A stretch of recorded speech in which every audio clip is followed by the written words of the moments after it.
Welcome to MuggleCast, your weekly ride into the Wizarding World fandom. I'm Andrew. I'm Eric. I'm Micah. I'm Laura.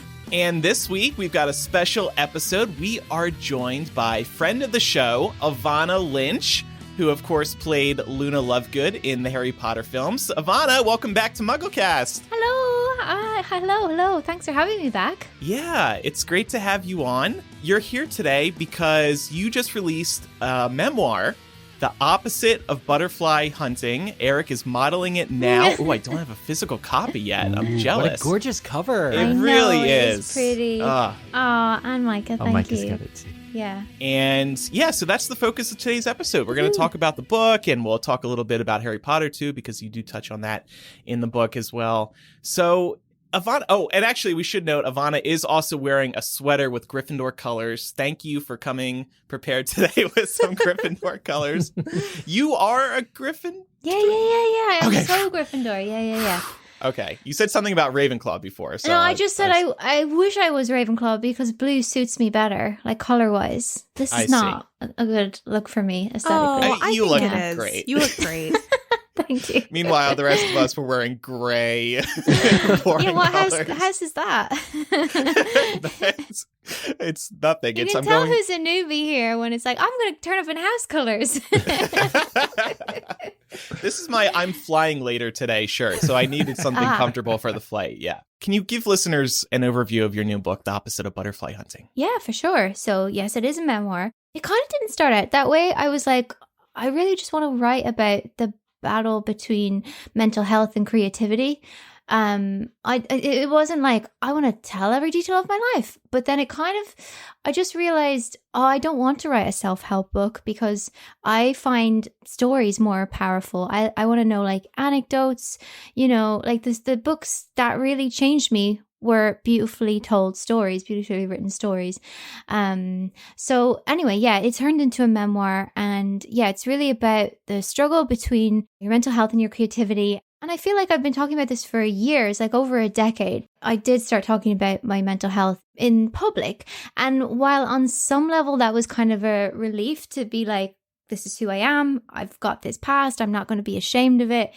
It then kind of got garbled by the press. It got turned into this sweet story of like, oh, wow, you had an eating disorder and then you got Harry Potter and what a great time you've had, and it bothered me because it made it seem like you can kind of incentivize recovery, that you can just seduce somebody basically out of their struggles, and that wasn't the case at all. And it also felt quite disrespectful towards people going through their own issues. So I wrote it to be like, I wanted to show the complexity and nuance of the situation, and I wanted to show that like eating disorders are not about what they look like. For me, my eating disorder was there years, well, not years, but a while before it started to physically manifest, before people were able to see it. And it continued after physical recovery. Like I still had that very negative, dark mindset. So I wanted to just do a book that talked about these issues and the depth, and to not get distracted by the shocking physical symptoms, which too much of the time get sensationalized and seen as the defining aspect of these things, which ironically only exacerbate eating disorders. So that was a long old spiel, but yeah, that's the book. I think you've done an amazing job of it, if I could say that. I think, thanks. I think you're right about the power of stories to really convey. And to that point, your memoirs are very, very detailed. I know that as part of recovery, you were encouraged to keep a journal, and various people throughout the years. Did you refer back to these then to help you? And how do you remember with such detail? Or what was that process like, sort of rediscovering or writing about your past? Yeah, so it was like a jigsaw puzzle. There were things, and this is what I started with when writing, that were so clear in my head, like they happened yesterday. Maybe the moments that were either like the most traumatic, or they were just special to me, things that people said that really affected me, or funny. So those things were like clear in my head. Sometimes I could remember like direct quotes from 20 years ago. And then other things, so I kind of wrote those things first, and then it was a matter of like filling in the gaps. And sometimes I'd have a conversation with my parents and find I had remembered it in all the wrong sequence. I wrote a lot of letters when I was young, so letters helped. And then so this journal, my therapist had asked me to keep a journal throughout while we were working together.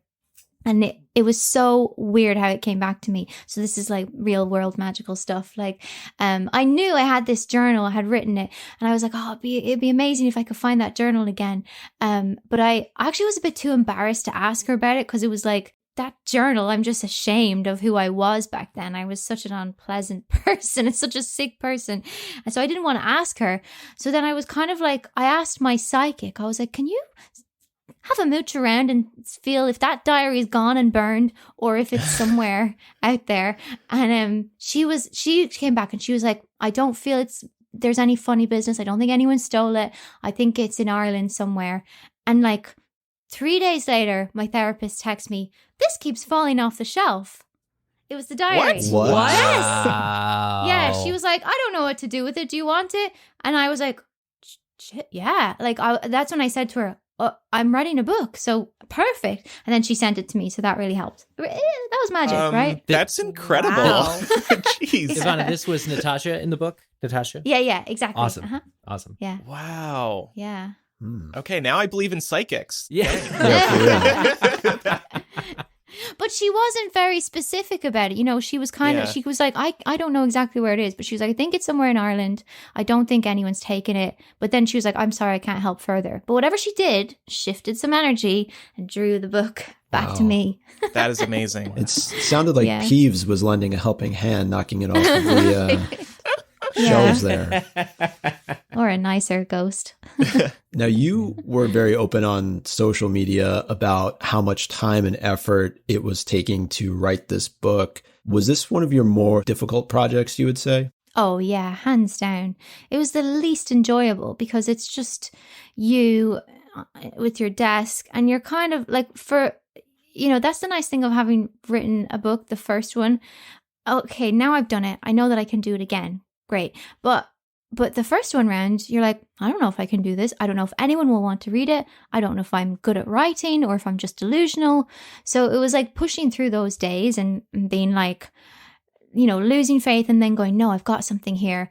That was just really hard. And and it did start to feel like a bit self-indulgent, because it was just like, I mean, there were, every now and then there's a big social media uprising over some sort of big worldly cause, and I was so busy and stressed, and I was working to deadlines, that people were like, are you going to care about like animal rights, indigenous rights, blah blah blah? And I was like, I'm just going to go and write about my 11-year-old self. It was very this embarrassing. How is this going to help people? But ultimately, like, I do believe in the personal helping the public. I think we have to reveal these side of yourself. You have to go deep, and that to me has always spoke to me the most, when somebody really shares something private and vulnerable. And it's been weird, just like seeing the reactions to the book online, the amount of people who are saying, I feel like you've written my story, and I'm like, what? Wow, my story is way too weird and obscure. Like, but that, so it does help people, but I found that very hard of like, and again, being a person with a platform, being in the public eye, there's always this sense of, are you going to speak on this? Are you going to say this? Are you going to do this? And for kind of like a year, I had to be very selfish and just go, no, this is what I'm doing. Who knows if it will work, if anyone will be bothered, but this is what I'm committing to. But that's kind of art, isn't it? That's creativity. You just have to believe in your small, mad idea. And I'm sure it feels great to now hear from people who are reading the book and telling you that it has been helping them. Do you think writing it, you're saying that it was challenging and very difficult, but was it also therapeutic in a way to get all this out on paper and get all these thoughts organized? Yeah, like the actual emotional side of, when I say it was hard writing it, it's just the discipline of writing is hard. I didn't really find revisiting those things hard, because these stories have been inside me for years, and it was, I think I'd have never been able to fully let them go and move on if I'd never sat down and done it, So it was just like, phew, thank goodness I'm getting it out there in my own words. So like, it is exposing. It is a bit like, a big part of me is like, this is so embarrassing. What am I doing? Putting out basically my journals out there to the world. But I'd rather it be out there in my own words, because it is already, rather than being misinterpreted, you know? So Yeah. I was really relieved, and I feel like I have been taught, like, I don't really want to be a mental health eating disorder advocate. I want to be a storyteller. So like every interview pretty much that I've done, not you guys, but like anything else, if I do a mainstream interview, they always ask about the eating disorder, and I want to be like, that's the past, that's done. So this book is like me saying, here's everything I can say on the topic. That's my offering. And so hopefully, you know, in future, I don't have to keep talking about it, because it is a bit like to have to keep going so deep and so personal, doing all this inner excavation every time you do your work, which my work is a lot of promo and press. It's not fun, you know. I do want to go back to communicating with the world through characters and you know, stories, so that there's a little bit of more privacy around it. Around my life. Yeah. Well, if that was the goal, I have to say your book is so visceral. It doesn't pull any punches. It doesn't, like, it absolutely, like, I think you achieve the really talking about your true, like, your inmost self. And it's funny how much of the book is funny while also being just completely soul crushing, heart wrenching. We feel for you, what you're going through. And yet there's also this identity that we feel of, like, things that we felt about ourselves. Right. And you're just able to, I think, really clearly convey a negative state of mind, but you don't shy away from it. You don't, you know, I think that's going to be very helpful for a lot of people. That's what I say in the start of the book, why we put that intro in there, because I suppose, you know, some people might be a bit shocked by how negative I can get. I think people thought, oh, you're Luna Lovegood, you're above all that negativity. But no, I was like the most negative person. And I felt a lot of shame before of like, oh, I've come out as this person who's recovered.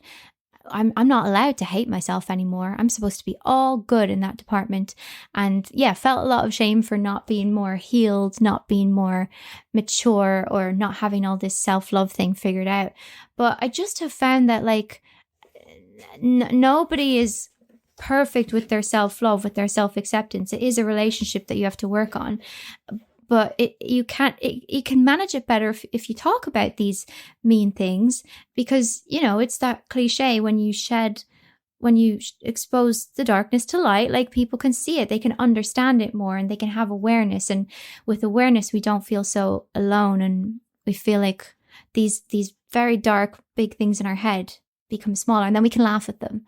And that's how I did know, like, with the book, that I'm cool. I'm fully recovered from this, because I did find a lot of humor. I did find a lot of the moments, like, funny and absurd, and it was like not so serious anymore, you know? Speaking about talking and telling others about what you're feeling inside, I suppose, although you don't want to be a huge mental health advocate all the time, like you said, but therapy, you'd probably recommend it for everyone. Oh my God, definitely. Yeah. I'm quite wary of people who are like, no, I'm against therapy. Oh, yeah.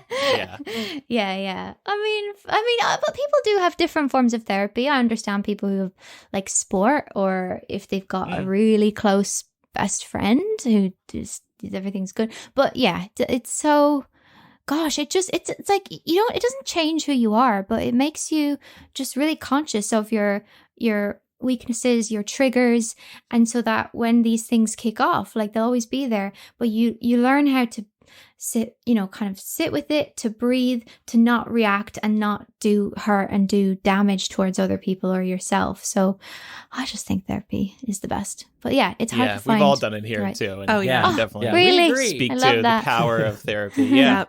Did I ever tell you, actually, mine used to fall asleep all the time, and I don't know if it's because I'm... No. Well, Micah, it's your voice. My voice, I was going to say. It's true. That's not an excuse.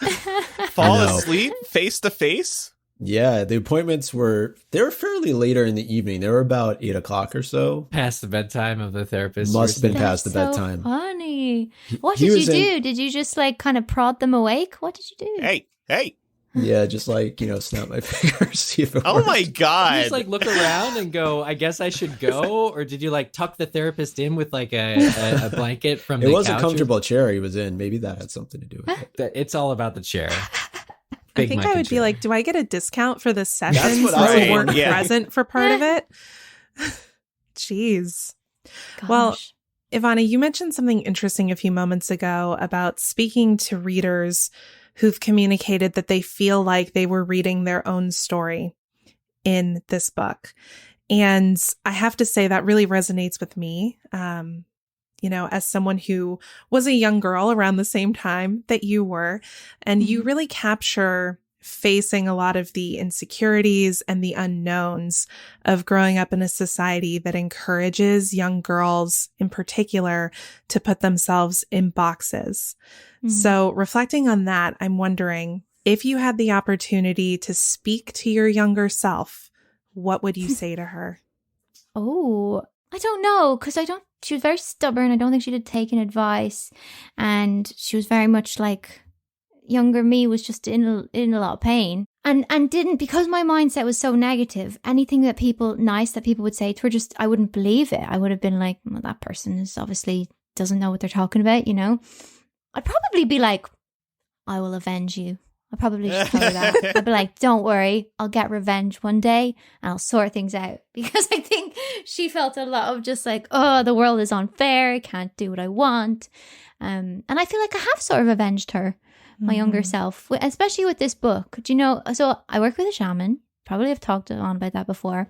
And she does all this stuff of like talking to different parts of yourself. She puts you in meditation. And before I was doing the book, we were communicating with different parts of, older me who'd written the book, younger me who was in it. And younger me was very just like angry and just like hurt, resentful. And then after finishing the book, we did another session and younger me was like, I feel taken care of. It was just such a lovely thing to come from like, oh, wow, I've sort of dealt with that part of myself and I don't have this wounded child anymore, which I think I did probably prior to the book. Right. So would you say that the book was an act of self-advocacy? Yeah, that's how I write, that I always imagine I'm speaking to a part of myself because that's how it will be the most personal and the most truthful. So I was writing it with her in mind and also kind of writing, I wanted to make things right with that part of myself with saying, here are the things that were not okay and I don't wish them on anyone else, and I hope that there'll be some sort of reform in future. I hope people will be more compassionate towards people with eating disorders, know how to help them better, and here are the things that really worked and that I'm grateful for and that went really well with my journey. So just exposing that, so for other people going through the same thing, and to kind of say to my younger self, this is what should have happened. Speaking of younger you, and I'll apologize up front because I think this question has probably been asked many times, but you do go into great detail about it in the book. What specifically drew you to Luna? Because I feel like there are moments in the book where you talk about literally like almost stepping into her skin, almost like there's a switch that flips and you become her, particularly when you're talking about when you go to Leavesden and how you almost just, you take on that persona of Luna. Yeah. So there's a line that my shaman teacher always says, and it's actually in the book. She says, if you spot it, you've got it. So it's always that whatever captivates you about someone else, or actually whatever triggers you, whatever makes you jealous or angry, there's something in you need to investigate. And I really feel like that was the case with Luna when I came across that character. I think I was in such a mean, dark state of mind, but that wasn't who I truly was. That was, this thing had kind of overtaken my personality. And when I came across her, her oddness, her self-acceptance, her absolute curiosity about the world, I really felt like it sparked like the recognition. I was like, I like those things too, or I feel that way. I feel odd and like I don't fit in, but I'm not giving myself permission to be that way.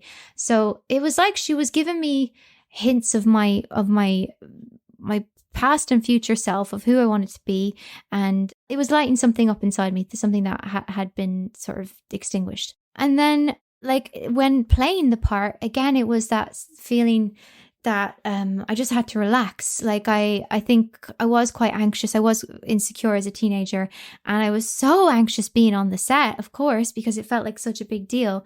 But Luna's energy is just about just being. You don't have to try, that whole human being, not a human doing. You don't have to impress anyone. If you just breathe and surrender, you're doing enough. You are who you are.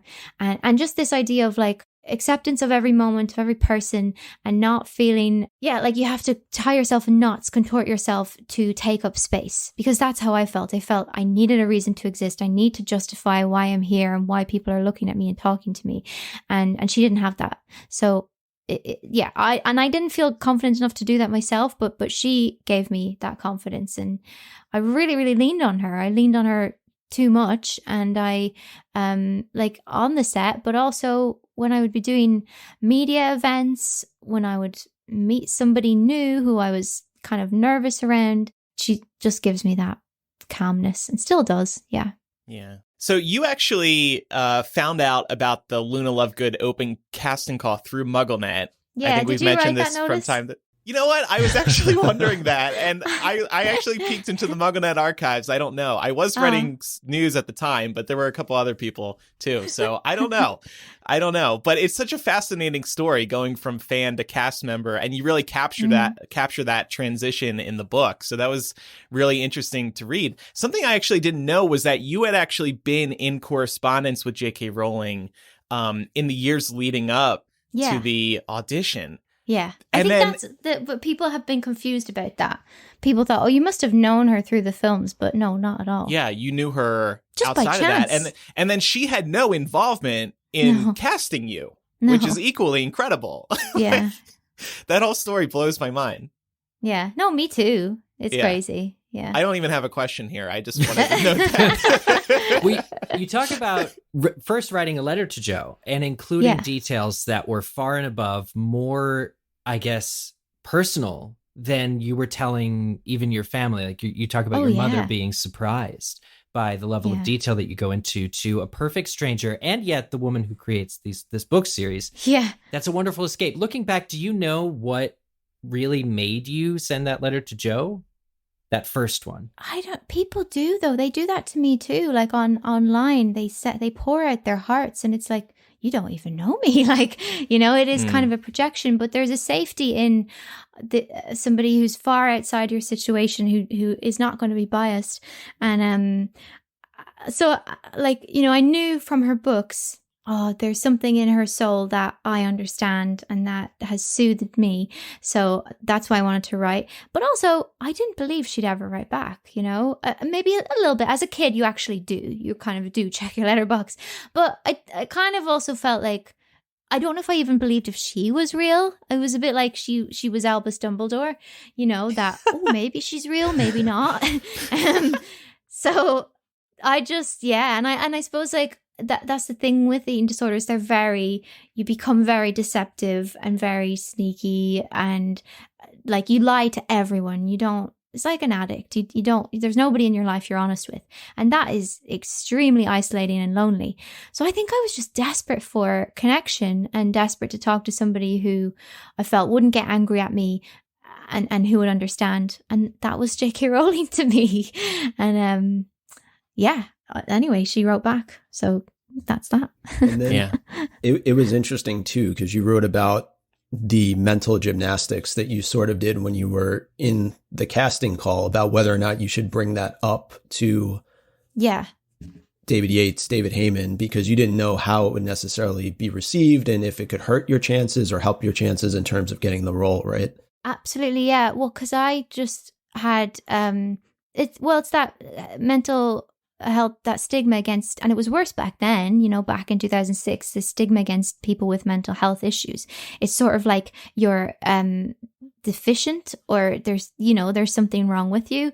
And like that's something I write a lot about in the memoir that's been hard to express. Leaving behind your eating disorder, you have a lot of shame and grief, and it's sort of like you don't really want to let it go. So I didn't want to talk to anyone about it, and I just really felt if they knew that I'm not this sweet, happy, carefree girl, and that I actually have a really mean side, they're not going to cast me. And I actually felt for a long time that I'd really tricked them. I thought that I was this mean person, so I thought, oh wow, I've hoodwinked everyone into believing I'm right for this role, but I'm not, you know. But like looking back, I think as an actor, I think that you actually have more perspective on characters who are quite different from you. And obviously there are a lot of similarities and parallels too, but it's hard to have full perspective on yourself. And seeing a character who was so positive and had so much light while I was very dark in my mind, I was able to understand it more objectively and kind of like I wanted to be more like that. So that helped. And there was one other moment from the casting story that I wanted to bring up, and I identified with it. I'm not sure exactly why, but it was when you were talking about the book that David Yates signed for you and gave you after the entire casting call was over. And he had written in there, you know, what a great job you had done. But then you talked about how you took his comments and immediately started to analyze them so deeply. And I do this all the time. And I feel like maybe this is why I identified with it. You just took this amazingly positive experience that you had and you put on this critical lens. And and you even talk about like, well, if I don't get this, I'm definitely burning that book. And I laughed out loud when I read that. But I just think a lot of people go through that, right? They have these amazing experiences and then they sit there afterwards and they're just hypercritical of everything that happened. Oh, it's so true. And you can ruin it just with your mind, just with your thoughts. That's why it's so important to train yourself to think positive. You can just suck all the joy out of life with these dark thoughts. But do you know what? I actually feel that is most of filming Order of the Phoenix was that for me. And I'm very lucky I had that. You know, you get the break in between the films. It's summertime break. Went home and I remember just feeling like, oh, I think this is in the book. Actually, this sounds familiar. Like I've told this story before, but just feeling like, oh wow, I didn't really enjoy that because I was always questioning, did I deserve to be there? Am I going to get fired? Are people going to find out that I'm actually not that good a person or that good an actor? And it was just kind of like, oh my God, you're living the dream, the actual dream. It's never going to happen again. So stop destroying it. And that's, people say that, don't they? Youth is wasted on the young. There were so many wonderful, joyful experiences that I didn't fully enjoy because I was questioning my place in it and I was just too much in my own head. And yeah, definitely did that with David Yates' book. A sweet little gesture. I just couldn't handle it. No, I completely agree feeling that way. With movies 6 through 8, did you feel better? Were you still critical of yourself? No, I definitely made a big effort to be like, right, I'm here, I'm one of the cast, like to just own that a little bit more. I think actually that's when I probably had to step away from the fan community a bit because I was doing too much of like, I'm just a fangirl, you know, and I think some people, the fangirl thing can go too far. It can become giving away your power, your creativity. And it definitely did for me. It was like this sense of hierarchy that, oh, the actors are better than me. And like, you know, being obsessive, you'd be on forums and they're all just talking about Daniel Radcliffe's haircut and everything. And I was one of those people talking about his haircut. And like, that's idolatry. That's making him so much more important than me. Worry about your own hair, you know?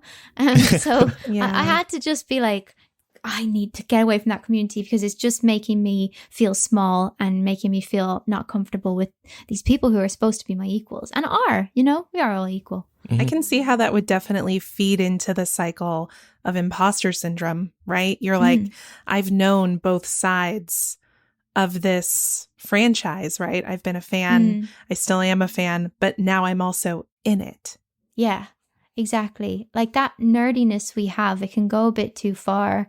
I think it's really good for like studying literature and studying our work. But when we put it onto like, you know, to human people, to kids at that time, it's just, yeah, it's, I think it's wasting really. That nerdiness can be very powerful. I think it's a bit of a waste. Yeah.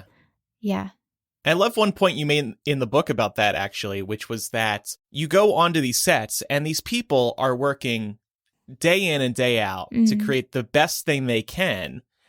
And yet there's still these people online who are just attacking everything, not considering the fact there actually are real humans on set who do care so much and really are trying to do their best. It's like There's a wide gap there between reality and all this criticism. Yeah, exactly. And I think as fans, we have to like appreciate that those movies take thousands of people and they're all individual artists. So it's going to be all these visions, and it has to be managed very well by the director. But we're not going to, like, they're humans, they're not machines. So we're not going to agree with everything they do. Now, where I do as a fan totally understand with the need for criticism is when the makers don't honor the source material, the books, you know, like when they don't seem to care about it, don't treat it with the same care and don't know all the detail. That to me is a bit like, okay, no, they deserve to be called out for that. Try and do it. You know, it's hard getting up and being creative and taking risks. I think we all should be, if we're all out there doing what we're meant to do, like using our talents, then we won't be so critical and we'll have more compassion for people, for artists, I think. We have more with Evanna coming up, but first, this week's podcast is sponsored by BetterHelp, and they actually perfectly align with the discussion we're having. Taking care of your mental health is one of the most important things you can do for yourself, as we're talking about today. And if you think there's something interfering with your happiness or is preventing you from achieving your goals, check out BetterHelp. They will assess your needs and match you with your own licensed professional therapist who you can work with via voice, video, or text chat. BetterHelp lets you easily and quickly get started with therapy right from wherever you are right now. Within 48 hours, you can start speaking with a therapist, and the service is available for clients around the world. Whether you're at home, at work, on the go, you can log into your account anytime and send a message to your counselor.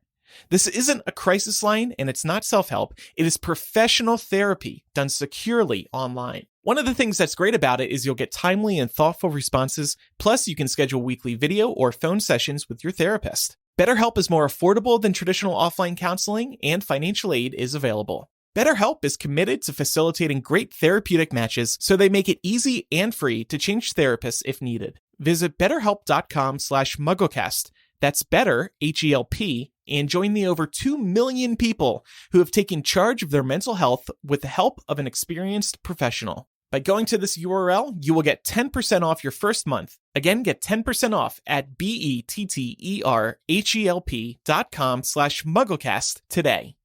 Well, I want to highlight some of your other projects. And I also want to use this as an opportunity to pull that thread in talking about activism and advocacy.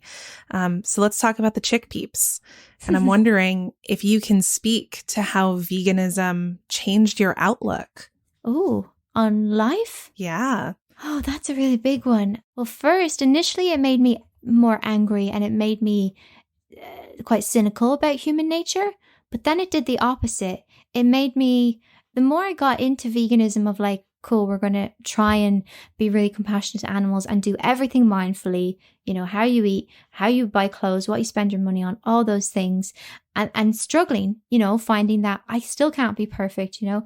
I have to buy cat food all the time. And meanwhile, I'm making videos against slaughterhouse farms, you know. So it's like, I think the deeper I got into that, of tying myself in knots and realizing I am a good person and I'm trying my best, but it's still hard. It made me have much more compassion for everyone, and to just also, like, over the years, I think it's too easy to say the good guys and the bad guys and we're fighting. Like, I used the language of violence before in my early days of activism, of like fighting for this and we're gonna, you know, beat the competition, blah blah blah, and we want this business to crumble.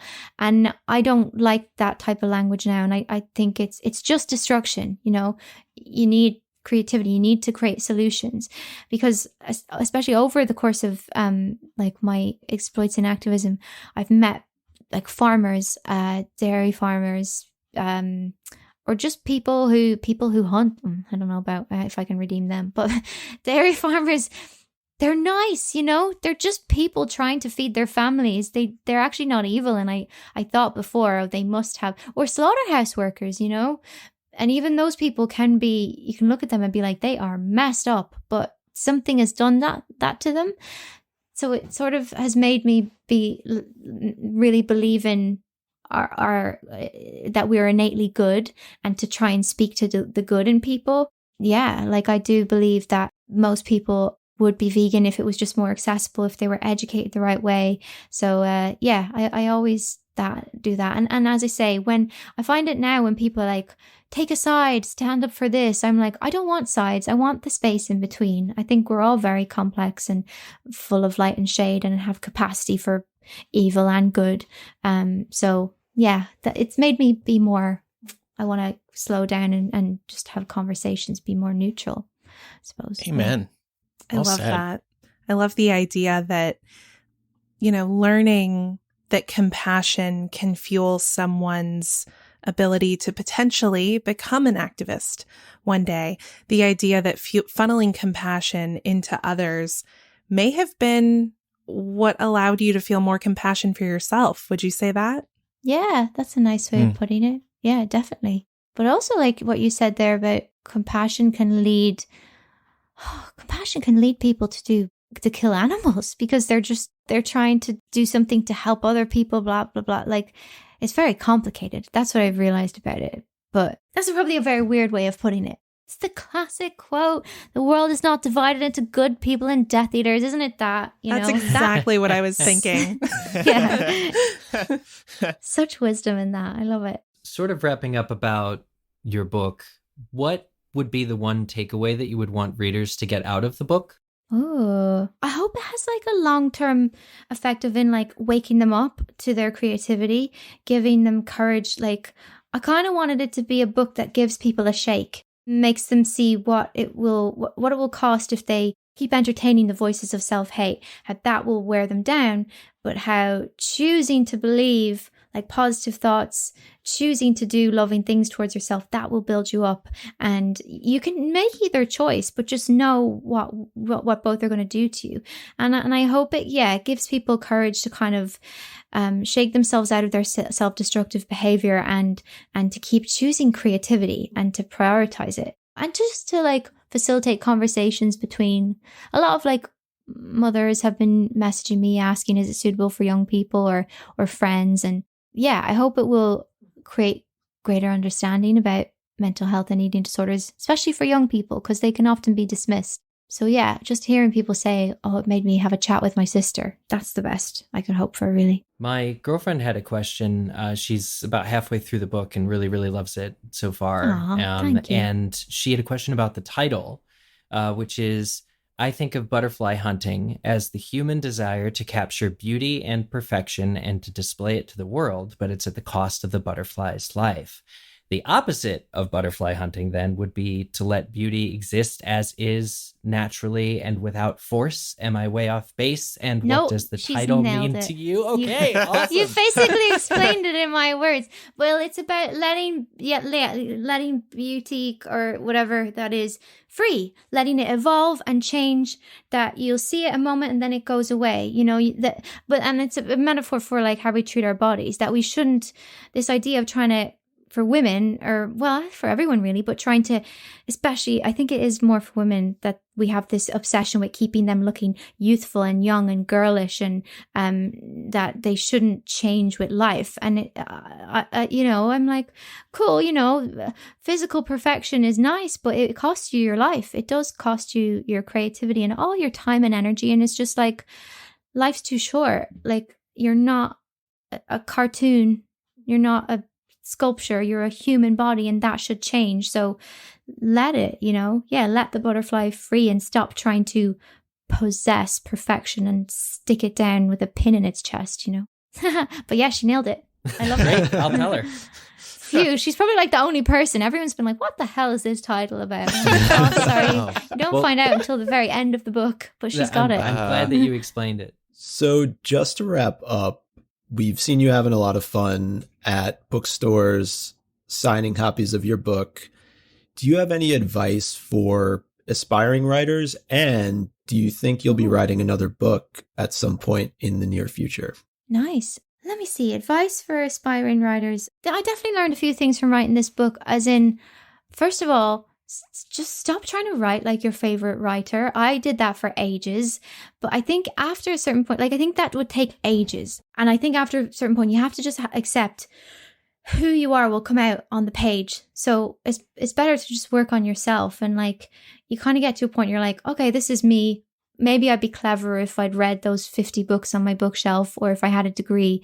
But like, if you keep doing that, you'll never write anything. So just kind of accept where you are, who you are, and accept that who you are will come out on the page. And that's the shocking thing. Every day you show up, and I would do like at least 2 hours every day. And I'd be like, oh, I don't think I have anything to say. There's nothing in me. But something always came out. So just trust that you have it in you. That was Puff snorting. That wasn't me. And then what else would I say? Make writing time sacred. So I have like an app on my phone called Forest, and it like grows little trees so that you don't check your phone. And if you check your phone, the trees die. It's great. Or a sand timer. I got a sand timer. And like us mystical people, these things matter. Like I would turn this over, and I'm not even going to turn it now because it's so sacred. So when that's over, it's like writing time and nobody can disturb it. And I would also say, don't be precious on the first writing, because the edit is a nightmare, as in it's so thorough. Somebody is going through every word, every line, asking you about this. Did you know this actually means this? Oh, you spelled this wrong. Like, it's very in-depth. So, and when I saw how thorough the edit process was, I was like, why did I spend half an hour trying to figure out how to say one line, So I think in the edit, you will end up rewriting your book. So don't be precious. Just get it down on the page. So those are my tips. Yeah. And yes, I do want to write more. Yes. But I'm sure you need fiction. Okay, Yeah. cool. But Yeah. I'm sure you're taking a well-earned break for a little while, I would imagine. Yeah, I am taking Yeah. a break, get this Cool. book out there and launched. But yeah, then I don't think I ever want to write nonfiction again.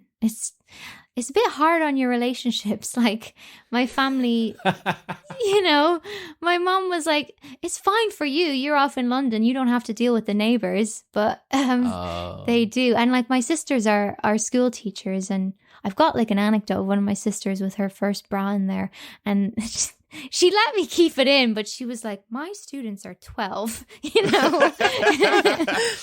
So, yeah, I don't think I could do that again. It's just a bit, it's a bit hard. When you get, this is a kind of an aside, but when you go into bookstores, do you first like tell people, hey, this is my book. I'm not defacing it. I promise you, when you're signing the books in the bookstore? No, you just walk in. Like, so I went with a publicist, and she was like, cool, you just go ahead and sign those. And I felt really self-conscious that people would be like, who is this one who's just scribbling all over? And then they just put the stickers on them. That's that. Wow. I don't know. I mean, you could conceivably sign other people's books. Right. And just be like, I'm this person. I'm Tolkien. Weird. Right. Yeah. Whose book would you sign if you had the choice? Oh my gosh. I might do a Harry Potter one for fun. I'll do your book. Is that okay? Yeah. Please do. Kidding. So we wanted to ask about The Secrets of Dumbledore. This is the new Fantastic Beasts movie that's coming out. Do you have any theories about this title, Secrets of Dumbledore? It's quite intriguing, isn't it? It is intriguing. I have no theories. I've not engaged with this at all, really. I'm the kind of person like, cool, I'll sit and wait for the secrets. Don't need to. But, I mean, we already know he's loads of secrets, don't we? Isn't it all about Ariana? Yeah. I mean, we were guessing it has something to do with Ariana or his relationship with Grindelwald, something like that. Yeah. But yeah, we did get a lot. Do you think they're going to give more detail on the romance aspect? Maybe. I heard from somebody who went to a test screening that it's quite gay. Quite gay? Yeah. Oh, Warner Brothers been taking notes. Wow. Yeah, right? Oh, Yeah, great. so- Yeah, I know. It's very exciting. You've described it actually in an email to us recently. You described yourself as a Dumbledore fangirl. Yeah. And I think you touch on that a little bit in the book. Is he your favorite character? After Luna. Yeah. After Luna, of course. Yeah. That's Oh, fair. yeah, I love him. What do you love most about him? Well, he reminds me of that philosopher Eckhart Tolle. Do you know him? Yeah. He reminds me of him because he's so wise. He just seems to have the answers to life. And yet he's whimsical. Eckhart Tolle is always cracking little jokes, and he loves just like enjoying moments in the present. And I think Dumbledore has that present moment mindedness. I like that he's this brilliant sage, but you feel you can have a chat with him. You don't feel like intimidated by him or that he's so otherworldly or anything. Yeah. And I like his fashion sense. I like his kindness. I like that he is complicated. Which Harry Potter character do you think would be the first to write a memoir besides Harry Potter himself? Well, it's Lockhart, isn't it? He already wrote 5. Okay, that's a good answer. But he would write somebody else's memoir. Oh, that's true. He would be in the bookstore signing somebody else's books. I'd love to read his books though, because it's kind of fantasy, isn't it? It's not really real. Yeah, with a real cost though. Yeah, true. And like narrators who are very self-important are insufferable, so maybe not. Who would be? Maybe I can see Umbridge having one. Oh boy. Yeah. Stormy. What would it be called? Controversial. Hem. Oh. No, she's not that self-aware. No, it'd be long title. I don't know. It'd probably be a self-help book. Yeah. What about Neville though? What about Neville when like he's an old man and he's like, you know, the one of the group that was kind of overlooked and people were always like curious about him. Is he just, you know, is he quiet and does he just not have a lot going on there? And then he reveals all his What it was like being the other chosen one. Yeah. There you go. You've gotten his memoir title already. Oh, man. The almost chosen one. I like that. Yeah. Can we have parentheses around the almost? Yeah. Who do you think would write a memoir? I was wondering about Dumbledore, actually, but I think, like, when would he have done that? Or, you know, had a bit of an untimely death. I could see Slughorn doing that. Oh, my God. Exactly. Mm-hmm. Yeah. Definitely. Oh, his fame, his love for fame. And bragging about all the people he collects. Yep. It would just be a series of anecdotes about other famous people. Yeah, name drops. Yeah, there'd be a lot of shiny photos in that book, wouldn't there? In the middle. A coffee table, like a picture book of all him with other people. Reflecting on that one word, Horcrux, that he told Tom about. Yeah. Who do you wish would write a memoir of the Harry Potter characters? Probably one of the ghosts. To be honest, like Oh! nearly headless Nick as a memoir. Like he struggles obviously with being dead. He kind of regrets becoming a ghost. He'd be Is fascinating. this a throwback to your appearance on Chick Peeps? Oh yeah, You're so into him. yeah. Well, Nick, yeah, for sure would just. But you know, like centuries of Gryffindor Tower. That's kind of cool. Yeah. Like Gryffindors through Yeah. the centuries, anecdotes and internal struggles. That'd be great. That'd be great. Or maybe like somebody at the ministry who went through this Wizarding War. I'd be curious to know what the thinking was going on there. But of course, if like Fudge was writing it, he'd be making stuff up to make himself look better. But yeah. I would like to see McGonagall write a memoir. I think that would be fascinating. I mean, we know that she was heartbreaking. Yeah. And we know that she was at Hogwarts with Professor Sprout. Right? They were schoolmates. So it would be interesting to get some of those anecdotes as well. I would like to have seen Sirius lived long enough to write a memoir. That would have been great. No, he's too cool. He would have like just had one written about him, wouldn't he? Oh, that's true. He just has too much glamour about him.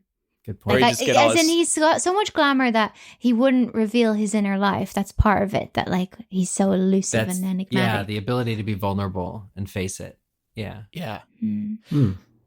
All right. Fun That's answers. a fun question. So, Evanna, your book is the opposite of butterfly hunting, available in bookstores. I want to say everywhere, but since we have a worldwide audience, I know it's available now in the UK and US. And Ireland. Yeah. In Ireland. Okay. Yeah. It will be available everywhere at some point. Yeah. But of course, check it out. If it's not available where you live now, pre-order it. Ask, yeah. When the heck is it coming? Ask the publishers in those countries. Can we have a translation? And then maybe they'll do that. There we go. I don't know. Yeah. So there were a few territories that did buy the rights, but because it had to go through a lot of legal edits because they're real people, so we couldn't give the manuscript. The manuscript is only really being distributed now, so I hope it will be translated. But Don't know yet. Yeah. All right. Well, check it out, everybody. Evanna, And it's on congratulations. Oh, yeah. Narrated by you. Yep. What was that experience like doing an audiobook? Not fun. No. Oh my gosh, it's not like I thought it would be. I thought, great, I'm an actor, I can act this out. But it's just you in a little box and there's somebody on the other side. And this guy was like in his 60s. He was not the target audience for the book.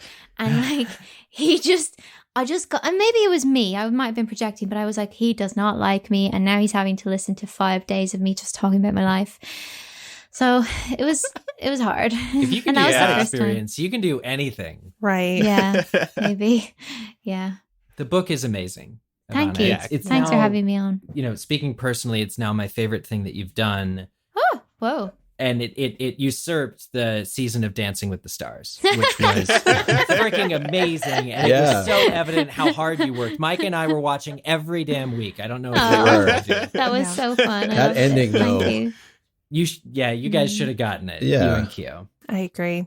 But We're- yeah, this is Well, I had amazing. fun. I'm just happy Yeah. I made it to the end. Thank you. Yeah. Yeah. Yeah. The book You is guys are beautifully amazing. written. You're great. Oh. Oh. No, This is about seriously. you. No, Well- stop. No, but this has been so nice because I've been doing a lot of podcasts and it's just like, oh, I'm tired. But this is just like, feels like a homecoming of a podcast. It always does. Yeah. Well, Because thank you know that. You're my first podcast I listened to and you guys I are know. still That the means same everything at to heart. us. Yeah. Yeah, that means a lot. That means a lot. We does. love you, and we're so proud of you and this book. It's beautifully written. So Aw. everybody, again, check it out. The Opposite of Butterfly Hunting.